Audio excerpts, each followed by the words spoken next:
Mlikutana katika mitandao ya kijamii na ndipo akawa mpenzi wako, si ndio? Ndio. Sikusikia vizuri. Ndio. Usikuole na nani nikataka? Tulikuwa sisi pamoja na marafiki zake wengine wawili. Mkafanyaje? Tulipiga tu story. Tukasikiliza muziki kisha tukala. Baada ya hapo? Baada ya hapo marafiki zake waliondoka tukabaki sisi wawili peke yetu. Kwa nini hiyo siku ulizima simu yako? Ulisajili line mpya. Kwa hiyo ile ya zamani uliyokuwa unaitumia ukawa umeitupa, si ndio Razadi? Ndio. Kwa nini? Kwa sababu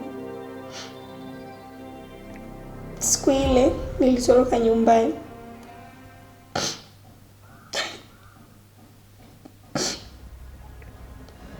Nilitokea sana kumwamini Tioman kiukweli. Nilimpenda sana na tulipanga kwenda Bodrum kwa ajili ya kuanzisha maisha yetu mapya. Basi Azad, basi tulia.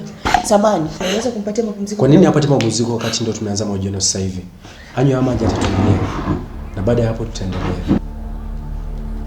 Ningependa uniambie, kati yenu ni nani aliyemuoa Tioni Manyolo?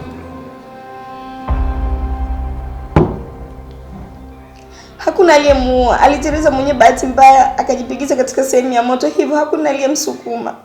Sasa basi, ngoja tuanze kuelezea usiku huo. Marafiki zenu walikuja mkala mkafurahi kwa pamoja. Baada ya hapo marafiki zenu waliondoka. Sasa nataka uniambie baada ya hapo ilikuwaje? Unajua na kusikiliza wewe. Nini kilitokea? Hebu niambie. Tioman alitaka kutumia mwili wangu kwa faida yake. Maana yake alitaka mshiriki tendo. Ndio, lakini mimi nilikuwa sitaki. Hivyo kwa hiyo alikuwa ananilazimisha. Sawa. Sawa basi, na maana yeye alikuwa anakulazimisha, mkaanza kuvutana. Yeye anataka wewe hautaki, yeye anataka wewe hautaki. Kwa hiyo kama umemsukuma akajipigiza, mwisho wa siku akafa. Hapana. Haikuwa hivyo. Ni mawazo tofauti. Basi niambie kilichotokea. Babu yangu alikuja.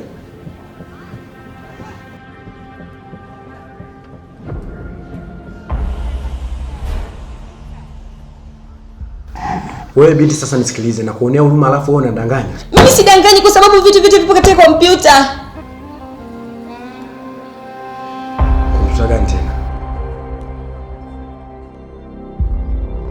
Kompyuta gani hiyo? Unaweza kuniambia hiyo kompyuta ni ya nani? Niambie basi Azadi.